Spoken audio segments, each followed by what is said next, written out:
saat si narsistik tidak berperilaku narsistik.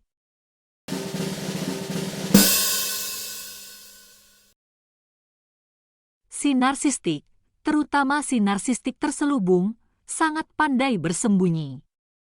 Pada umumnya kehadiran mereka agak sulit ditemukan karena mereka tidak selalu berperilaku narsistik. Biasanya mereka berperilaku narsistik secara selektif. Ini menyebabkan mereka berbahaya karena masyarakat umum tidak tahu apa dan siapa yang sebenarnya mereka hadapi, sehingga banyak orang lengah.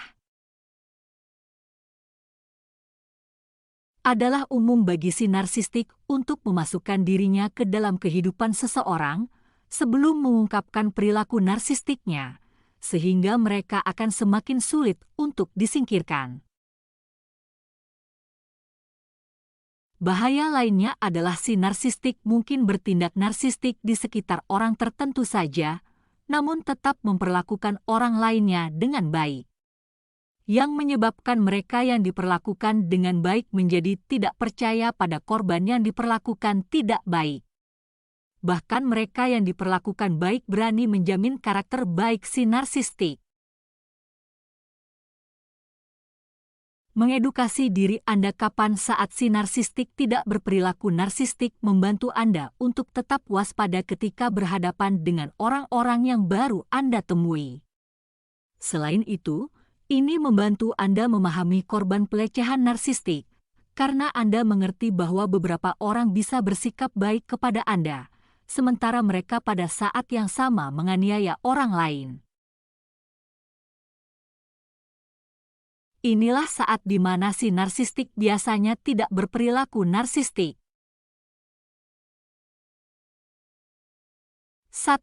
Di awal hubungan. Di awal hubungan, si narsistik biasanya menggunakan love bombing. Disinilah mereka menunjukkan tingkat kebaikan yang belum pernah Anda alami sebelumnya. Tapi perilaku mereka ini tidak asli. Itu hanyalah perilaku yang dirancang untuk membuat Anda tertarik. Si narsistik tahu bahwa jika mereka menunjukkan perilaku asli mereka sejak hari pertama, Anda akan segera pergi menjauh. Jadi mereka berperilaku sangat baik untuk sementara waktu, sampai mereka membuat Anda tertarik. Kemudian mereka secara bertahap membuka perilaku narsistik mereka. Petunjuk bahwa mereka seorang narsistik adalah jika individu tersebut bertindak amat sangat baik, sepertinya terlalu indah untuk menjadi kenyataan. Kita semua ingin memberikan kesan yang baik di awal suatu hubungan, tetapi si narsistik melakukannya dengan terlalu ekstrim. Di kemudian hari, Anda mungkin melihat petunjuk perilaku buruk mereka dalam cara mereka memperlakukan orang lain, terutama kepada orang-orang yang mereka anggap di bawah mereka, seperti tukang parkir, pelayan, dan pembantu. Ini mengisyaratkan bahwa mereka bukanlah orang yang memiliki empati yang baik. 2. Di awal persahabatan. Si narsistik juga melakukan perilaku baik di awal persahabatan platonik, berpura-pura menjadi teman yang baik dan perhatian. Namun seiring berjalannya waktu, mereka menjadi lebih egois dan kurang mau berbagi. Namun, si narsistik biasanya tidak memperlakukan temannya seburuk mereka memperlakukan pasangannya, karena mereka menghabiskan lebih sedikit waktu bersama temannya. Dan seorang teman kemungkinan besar akan segera mencari teman baru yang lain jika dia diperlakukan dengan buruk. Jadi si narsistik biasanya lebih menjaga perilakunya pada temannya dibandingkan pada pasangannya. 3. Di tempat kerja. Beberapa orang narsistik sangat menghargai karir mereka, karena mereka menyukai penghargaan yang mereka terima. Jadi mereka mungkin bertindak seperti malaikat di tempat kerja. membuat kolega mereka berpikir bahwa mereka adalah orang yang sangat baik.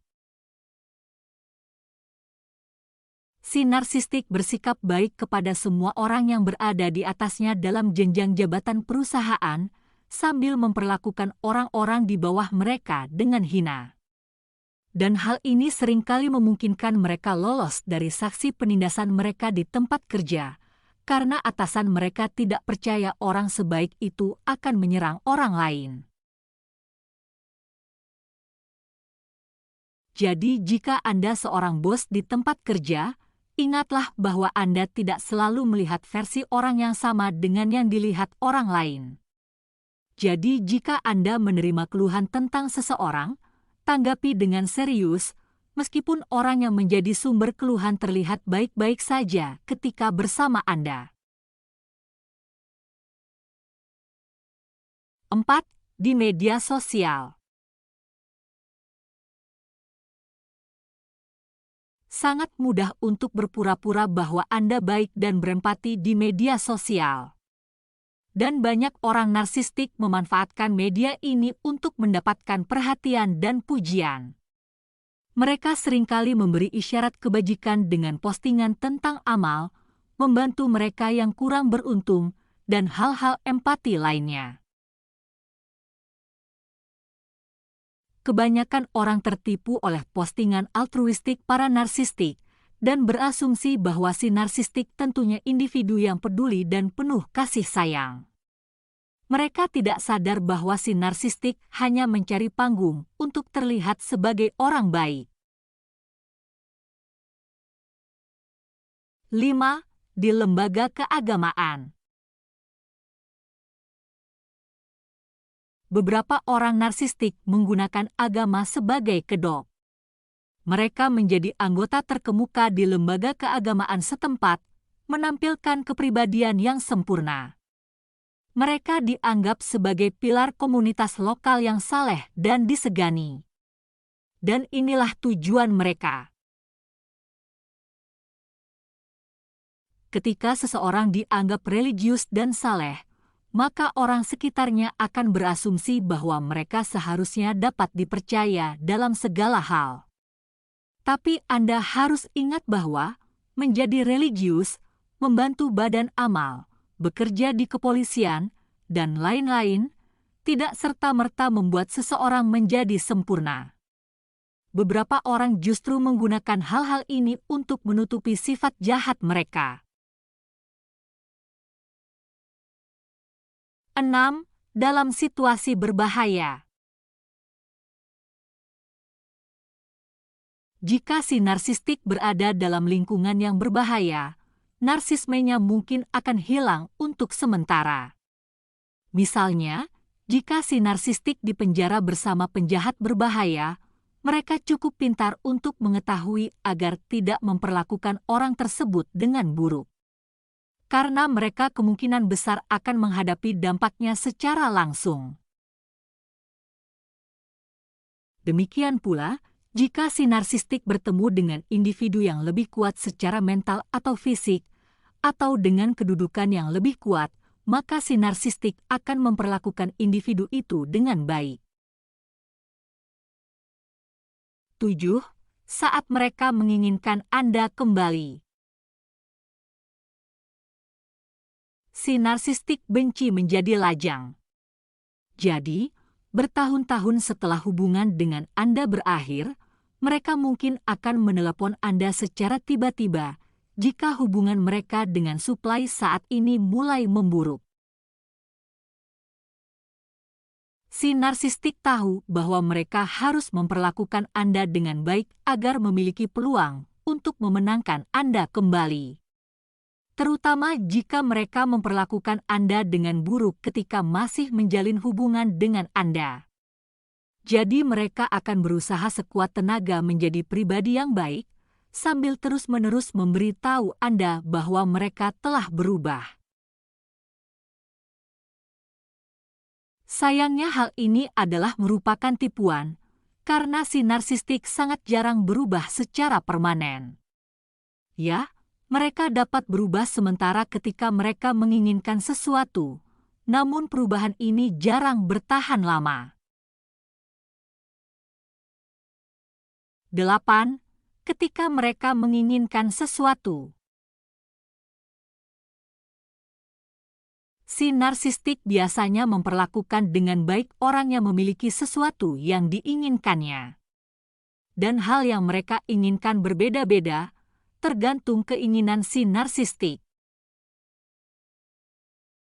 Beberapa orang narsistik menginginkan uang banyak, jadi mereka memperlakukan orang-orang kaya dengan baik, berharap bisa ikut dalam circle orang-orang kaya.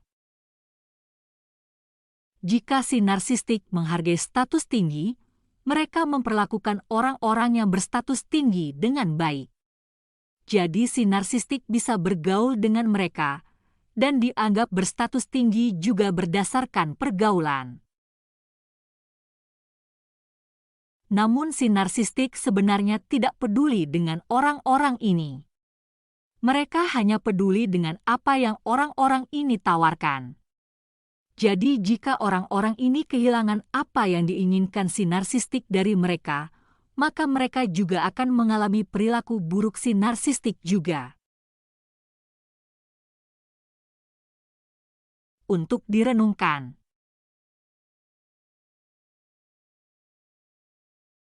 Si narsistik bisa menghidupkan dan mematikan perilaku narsistik mereka, bergantung pada apa yang menguntungkan mereka.